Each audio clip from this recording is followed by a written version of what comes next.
Buonasera, good evening and welcome to the Italian Radio Hour. Io sono Viviana and I would like to welcome back our regular listeners and also welcome any new listeners. Also be sure to like us on Instagram and Facebook at Italian Radio Hour and subscribe to our YouTube channel to catch up on any past video interviews. Vorrei dare il benvenuto ai nostri ascoltatori da tutto il mondo. Grazie per essere con noi anche oggi mentre continuiamo il nostro viaggio per l'Italia e la cultura italiana. This week we'll be having an amazing conversation with Stephen Riggio. Stephen is the former chief executive officer of Barnes & Noble, and for the last 40 years, he has been transforming a single store in New York into a national retailer.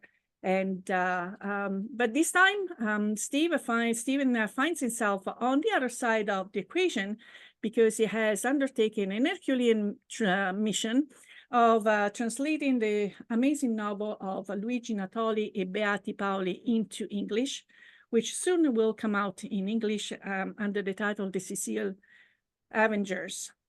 Together, we'll be talking about the birth and the development of Barnes & Noble, but also how he dug deep into his roots to decide to, again, become a translator of this amazing book. But prima, pubblicità. Parli italiano? Do you want to learn, improve, or master your Italian? Istituto Mondo Italiano can help. Located in the heart of Regent Square, Mondo Italiano offers small group classes and one-on-one private tutoring in person or online to help you learn Italian in no time. Visit us online at www.istitutomondoitaliano.org. So, Stephen, benvenuto al programma. I am so excited to have you. How are you today? Buongiorno. Buongiorno, buongiorno. It's a pleasure to be here. So obviously, we're going to transport our audience in a couple of different directions. In our pre-interview conversation, I feel honored that I can actually ask you directly to share with us what has been your family journey, your personal and professional journey with Barnes & Noble. And then we dive into your family history and then this amazing project that it's no feat that you will be sharing with us in, I think in October, the translation is going to come out. But let's start again from the very beginning. If you can share with us how was Barnes & Noble created? What was the mission and the vision behind it? Well, I've spent 40 years as a bookseller, and it's an especially rewarding career in retail because, as we always said, bookstores do important work. They're important cultural centers in the community. And the first bookstore that we became famous for was our main bookstore on Fifth Avenue in New York City. And my brother was the founder of the company, and he bought that bookstore in bankruptcy. Mm-hmm. And it had existed for many years, and he bought it and then revived it. And it was on Lower Fifth Avenue in New York City, kind of a factory district at the time in the early 1970s. And just over a few years, we managed to turn that store into a flagship. Mm-hmm. And people would come from not just New York City, but all over the New York area to search for books, because it was the only bookstore within 100 miles that had such a large selection. Mm-hmm. So it became a self-fulfilling prophecy. As people came in and asked for books, if we didn't have them, we'd get them. Mm-hmm. And over the months and the years, listening to our customers, bringing the books in that they wanted, expanding our selection, the store became widely known as the world's largest bookstore. Mm-hmm. But behind that, or even before that, let's talk about who, also the bigger mission of making bookstores more acceptable to people. Maybe You could have had also, the working class clientele buying textbooks, and now they feel comfortable expanding and having this wide array. So the stores became also great community, like a great cultural clusters. So can you tell us a little bit of how you have seen the evolution of people, again, using the bookstores, not just a store, but to create that sense of community? Well, we always believed in bookstores as places where people would come to expand their horizons. They were for people with aspirations. And we learned from our very first store that people would come in and ask for books of so many different types that it was amazing that we went from maybe a few thousand books to over 100,000 titles. And it became evident to us that this type of store was needed across America. And what we did as we grew and expanded was we made those stores comfortable places to spend leisure time. And we put cafes in, very comfortable seating. We held author events, children's stories times. As we like to say, we democratized bookselling in America. And it wasn't just in big cities. It was in small towns, medium-sized towns, in every state. So, you brought bookstores to people in Alaska and other Yes. communities. So Yes. it's kind of, and then with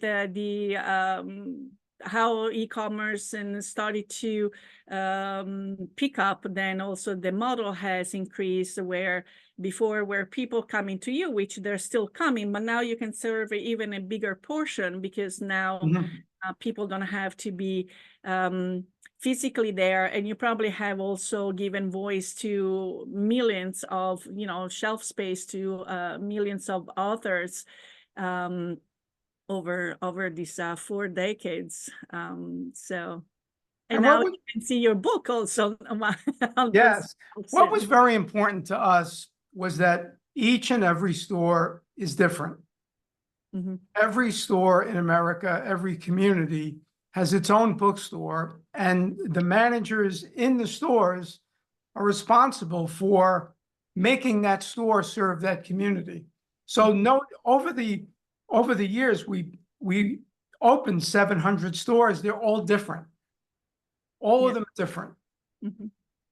Even because the makeup of the population has changed over time. Yes. You might have a higher percentage of foreign-born in individuals. Correct. So the demands, Sure. like that's kind of also my gauge when I go into different bookstores, also to look at the foreign selection for books in a foreign language.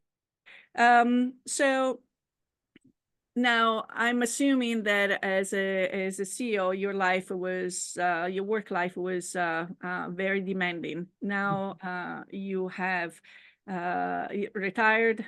We'll be talking about family, and you decided, let's do something, right? Something really, really easy Right. for everyone to see the book.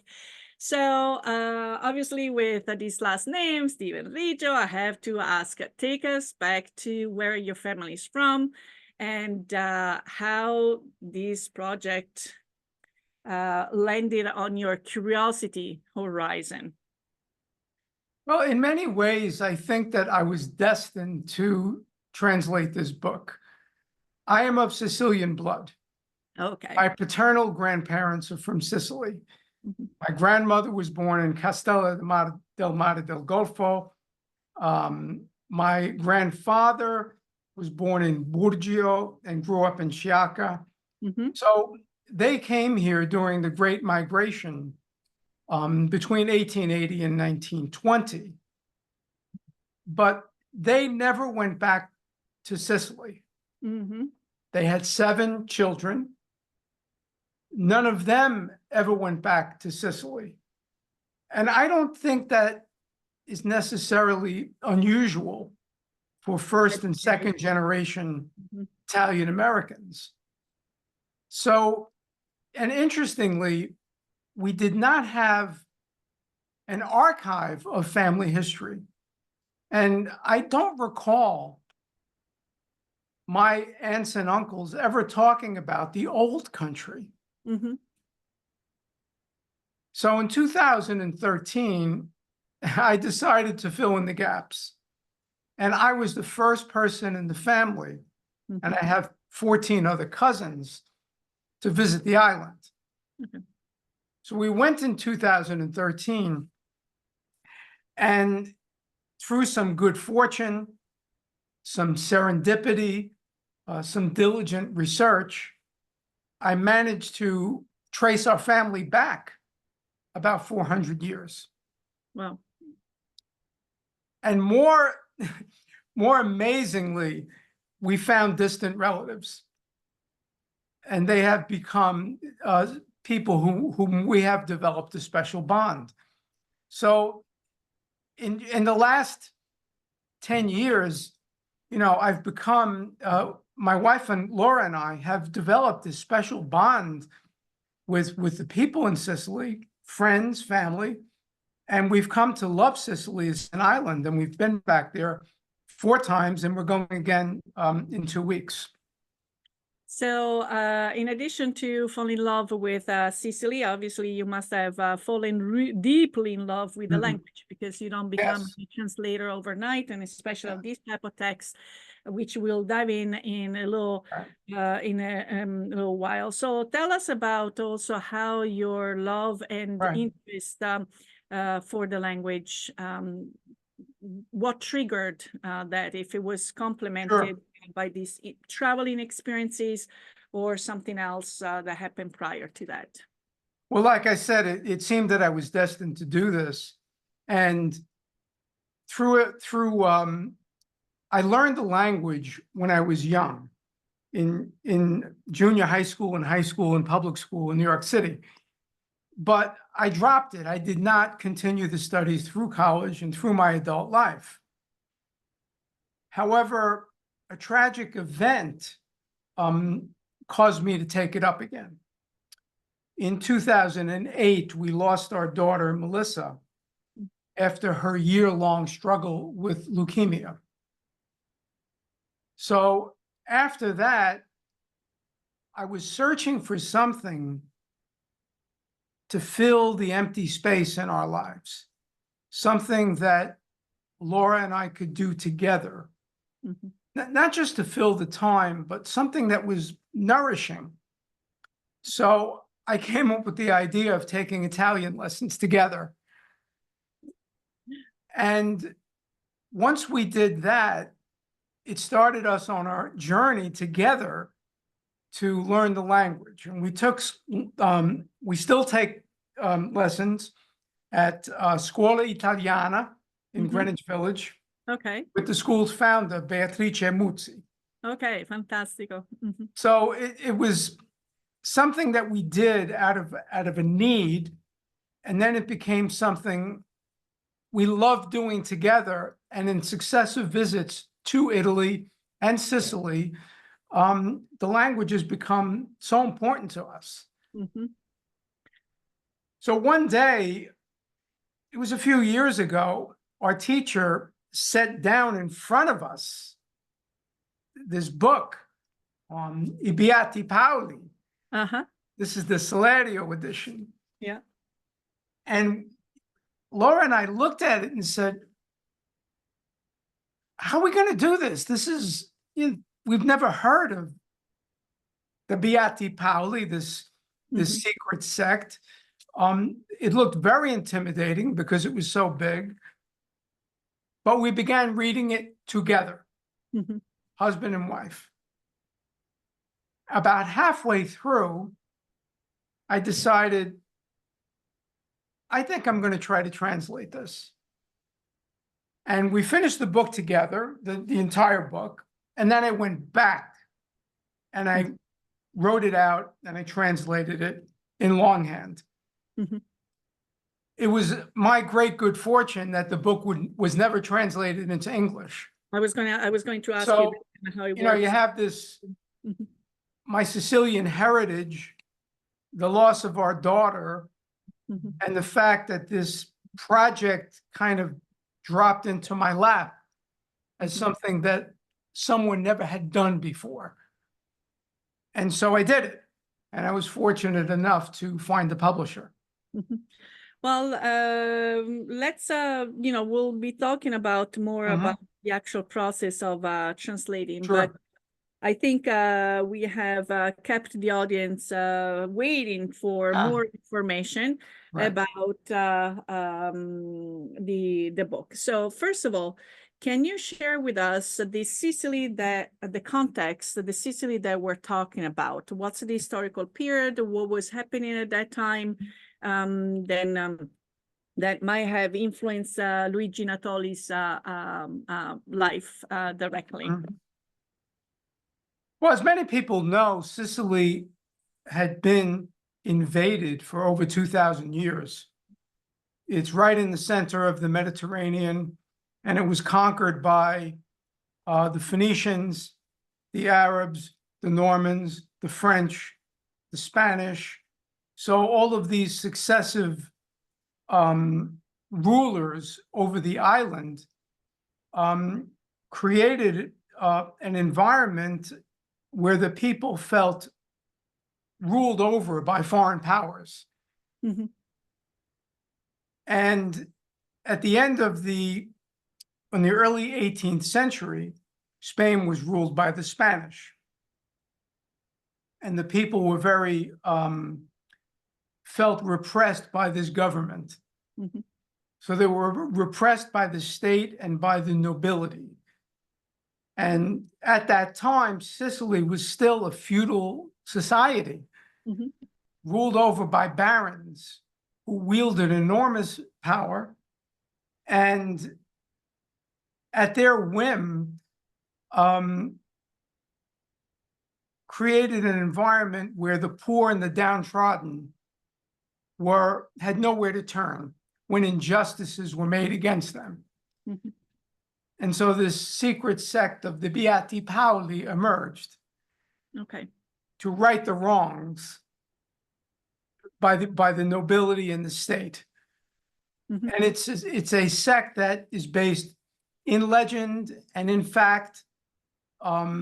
It's something that Natoli, the writer, grabbed on after his diligent historical research. And, Natoli was a historian. Yes. So he was very, very well versed in Sicilian history, and he knew the island intimately. So when you read the book, it's like being transported back into the streets of Palermo. You could actually walk the streets today and see all of the places that he talks about in the novel. So there was an incident when Natolis was just a small child, and we're talking about Giuseppe Garibaldi with the Mille, with the 1,000 shirts. It's back in 1860. They are, they're arriving in Marsala. Can you tell us about that episode that affected little Luigi? Well, I would think that Natoli was a autodidact, if you will. He was a self-taught man. He became a scholar, a historian, and a teacher. And I believe that those events of his early life, I'm speculating, had a tremendous effect on his view of Sicily and of its being ruled over by foreign powers. So Garibaldi was seen as a hero who rescued Sicily from the Bourbons. And I think Natoli instinctively had a sense of this was justice. This was someone coming in, a hero, saving the poor people and the downtrodden from the foreign domination, from a domination of a foreign power. And that's the backdrop to the story of the Beati Paoli. It's in the absence of justice. Where do people turn? And this idea of the the outlaw, the anti-hero, someone that would come to the defense of the weak and the downtrodden. I think is the central appeal of the story. Yeah. Yeah, even because as you mentioned in your own notes in the English version, again, when Garibaldi arrived in Marsala, I believe the mom dressed the children with the red shirts. Yes. And that the Bourbon government through they took that Right. as a spiteful act, so to speak, and earned them going to prison, and Yes. that kind of destroyed the family pretty much. So you were let's see if I can mention all the civilizations that the Bourbons, the Aragonese, the Normans, the Muslims, the Byzantine, the Vandals, the Gauls, the Romans, the Right. Carthaginians, Yes. the Greeks, and the Phoenicians. Yes. Yes. Okay. Right. So obviously, walking through the streets of Palermo, it is a very picturesque, cosmopolitan city. Let's get our viewers to enjoy some of the pictures of places that you have also mentioned as far as Yes. what civilization to look at. So the first one that I'm starting with is obviously a very famous landmark in Palermo, which is San Giovanni degli Eremiti. Okay, we're gonna share it with our audience and with yourself, so that you can maybe tell us a little bit about the influence that we can capture there. It seems to be pretty obvious, but with these red, let's call them cupolas, but they take us a little bit more of a, the domes gives us a little bit of an oriental structure to it. Yes. So well, the wonderful thing about walking through Palermo is you see this merging of architectural styles from different eras. And many of the buildings are actually composites of styles. They didn't destroy them, but they built on top of them. So here you could see almost an Arab influence, on top of a kind of Norman structure. So the next one, we are going to move to the, let's see if I can find something about the Cappella Palatina. Okay, it is just simply amazing. And what is the influence that you see here that people should definitely catch up on? Let me see. Picture. Yes, here we go. And now we are seeing an amazing. Oh, this is so magnificent. You have in this one chapel, you have the expression of Byzantine mosaics. The roof in another part of the chapel is Arabic, it's wood, and the columns are Norman. So it's this Guy de Maupassant called the Palatine Chapel one of the most magnificent jewels in all of Europe. It's a spectacular chapel. Absolutely. And then we have also the image of the Christ. So let's travel a little more. Now we are getting to a summer pavilion. And here we have a couple of different pictures I'm gonna share. Pretty interesting building. And let's get it. Okay, so here we are in front of La Cuba, right? Yes, yes. Again, it's a Norman structure, and And at the time, this was almost a summer retreat of the king. And the original structure was actually surrounded by a lake and hunting grounds. So it was a kind of a retreat for the king. And I think it's being renovated right now. Yes, and then obviously you need some action from the markets, right? And where would you take someone to see what is happening at the market? Let me see what we got in here. Pretty popular among the locals, but can be also an attraction for tourists. And to see the catch of the day here. We are at the Mercato Ballarò. How does it feel to you? What kind of feel do you get out of this market? There is nothing like the Ballarò market anywhere that I've ever been in, certainly in New York or in America. It's the most amazing place. You cannot walk out of there without an armful of baskets and shopping bags full of food. It's all of Sicily, all of Palermo, one giant street of energy and culture. Hearing the vendors sell their food, looking at the displays, it's magnificent. Anyone that goes to Palermo has to go there. Absolutely. Then let's see if we can have one last picture. And this is the Fontana Pretoria, sometimes nicknamed the Fontana della Vergogna, Vergogna, the Fountain of Shame. Shame, right, right. So tell us a little bit. I'm gonna try to enlarge it so that we can see some of the amazing. It is called the Fountain of Shame because of the naked figures that are around the central fountain. And it was actually imported from Florence when it was brought to Palermo. Okay, let me see if I can get one. Here it is. Definitely.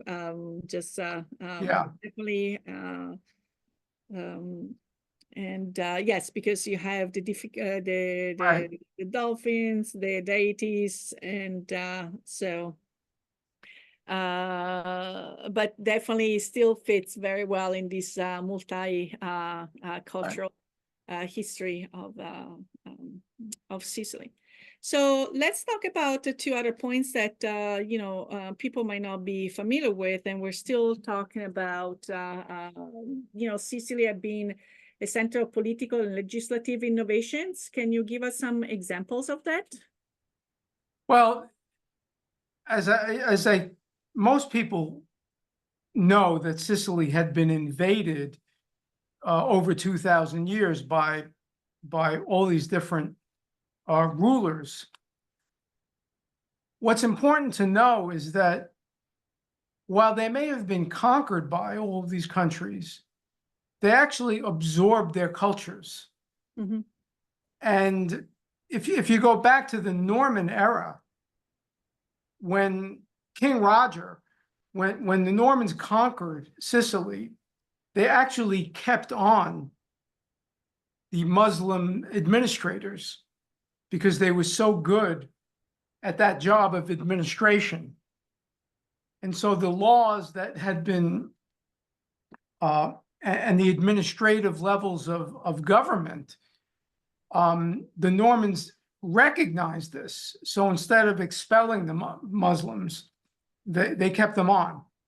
So it's a history of not just being ruled over by foreign domination, but absorbing those cultures. It's an interesting story.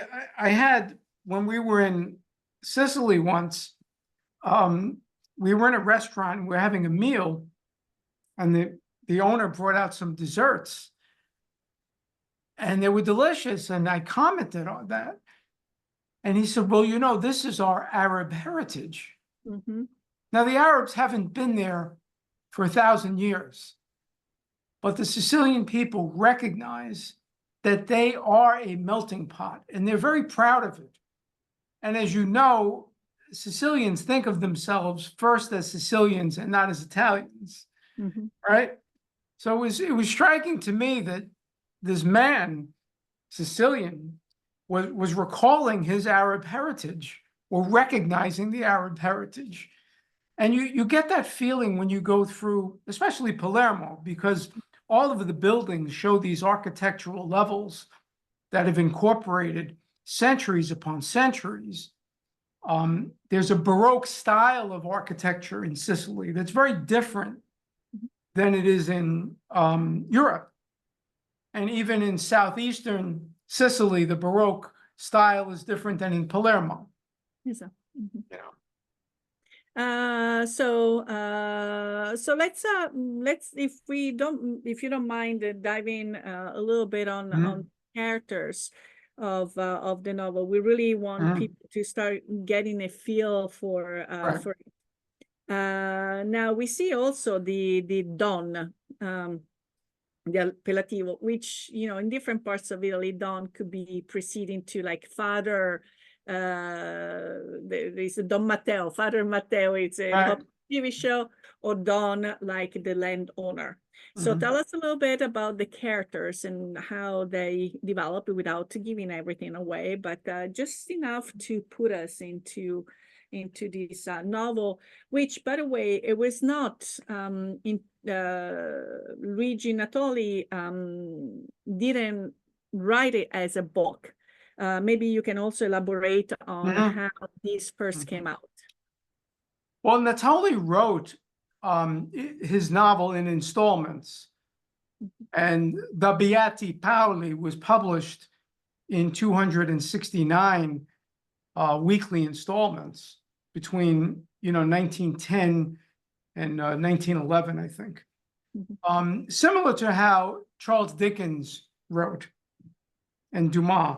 So the great thing about his novel is it is so rooted in historical research that it actually, the backdrop to it are historical events, and there are actual historical characters, real characters that are in the novel. It's a story of the strong versus the weak, of good versus evil. And one of the central characters is Blasco da Castiglione, who's an orphan. And he is, in many ways, the protagonist of the book, and he sets out to seek his destiny. And he goes to Palermo, and through a series of events, gets caught up in this succession plot by the evil Don Raimondo, who is the brother of a former of a duke. So there are these characters that are opposite each other. It's good versus evil. It's there's a love story in the book. There's a tremendous amount of intrigue and betrayal.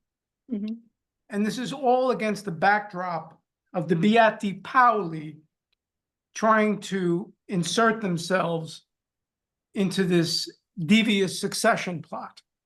So the Beati Paoli are these white-hooded sect. Let's call it that way.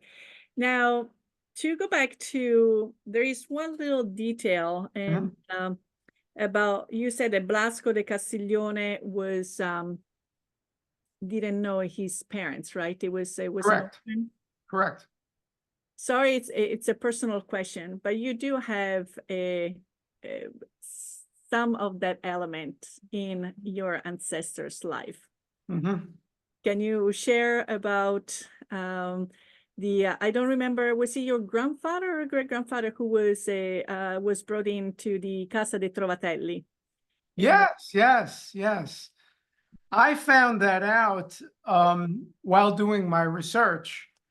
My grandfather, Leonardo Riggio, was born out of wedlock and brought to the foundling home, where he was left as an orphan and he was raised by another family.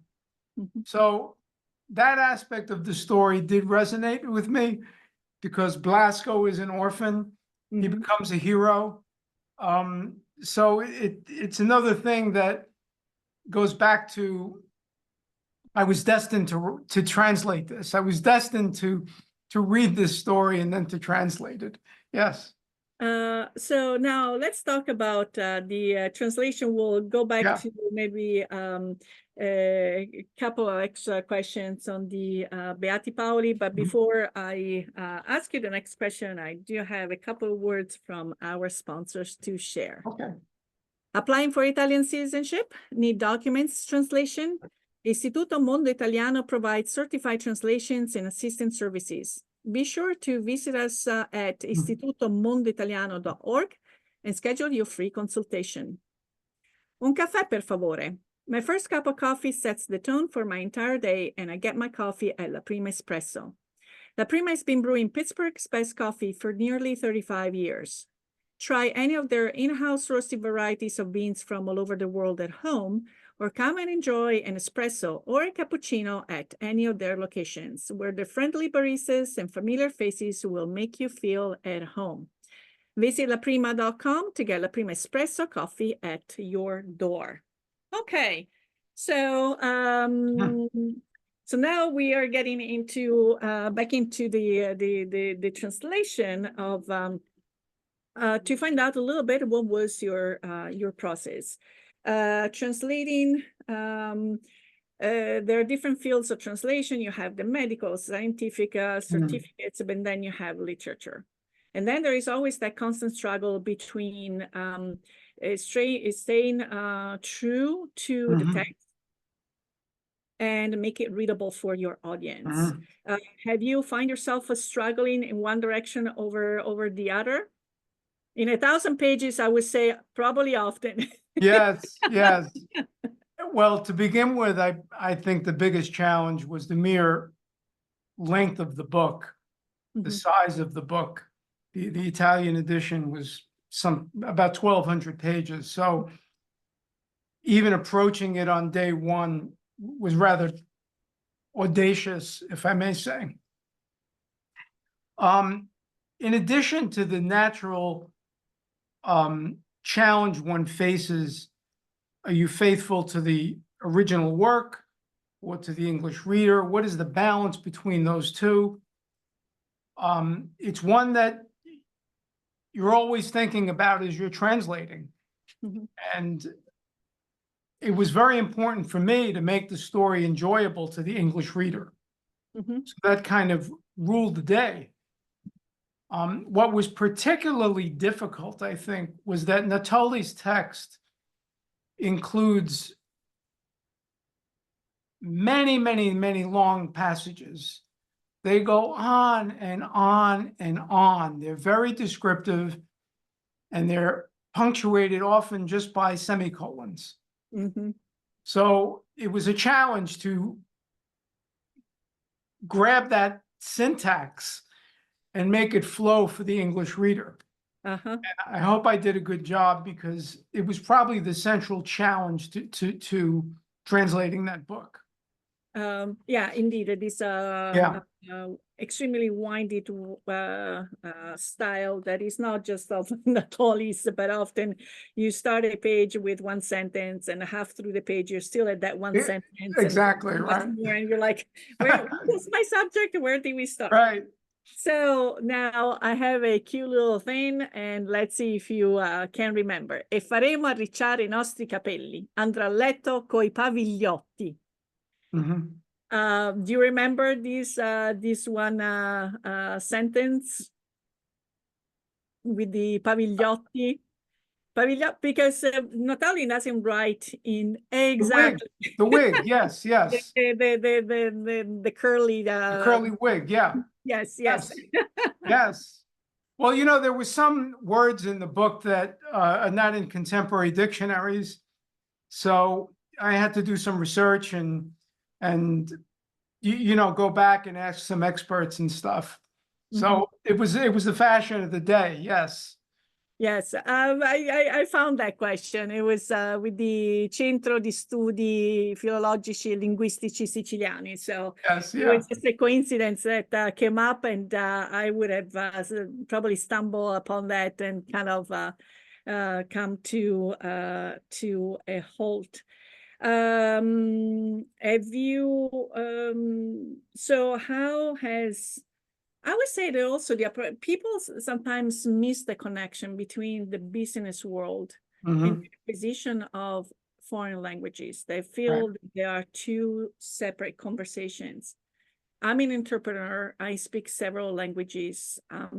And I think it's not just like, I don't call it a competitive edge. I call it in a way that opens up my mind. I Mhm. found that your approach to business, where you were also, as you were talking about, making the reading experience enjoyable for the reader, the same way that you guys design stores to Mhm. make you welcome. Do you think that there was a transfer of, I don't want to say skills, but your Mhm. background helped you into this challenge? Well, I was very intent on making the book accessible to an English reader. And we've always believed that, making books more accessible to people was central to our mission. I guess those two things are related, but it was very important to me to make the story enjoyable. It's a great story. It's full of adventure and romance and history. And I wanted to make sure that the reader would be able to move through the book without getting bogged down. Mm-hmm. Okay. Now Yeah, I do have a little last, I don't want to say, so how that, well, two more questions. sure. How this experience has changed you in your approach to language learning, and just in general towards now you have a cultural vested in the interest, you have a Mhm. professional interest, you have a personal. I think this one might have culminated or added a huge tussle on this puzzle of your Italian identity that you have Yes. faithfully researched. This is not like a band-aid. It's not just attached there Mhm. temporarily. So Right. how has this major milestone Mhm. contributed to? Well, translating the book was like an advanced course in the Italian language. So going through 1,000 pages was like taking a graduate course, if you will. I also felt a great need to study Sicilian history. Mhm, So while reading the book, I read many, many books that dealt with that particular period of Sicilian history, as well as, before and after. So it was a very nourishing thing for me to go back to my Sicilian roots, mhm, to learn the foreign language better, to the Italian language better, and to embrace Sicilian history and culture mhm, in a way that I had never done before. mhm. I turned 70 next month. Oh, Bongo. So the book is going to be published the day after my 70th birthday. Okay, so So I feel a tremendous sense of um, accomplishment for having done this work, somewhat a sense of regret for not having found my Sicilian roots and gone to Sicily when I was a young man, but can't do anything about that. I can only look forward. mhm. And we look forward to going back to Sicily in a couple of weeks and making it, it's like a second home. It's Mhm. become a second home to us, I think. Absolutely. Yeah.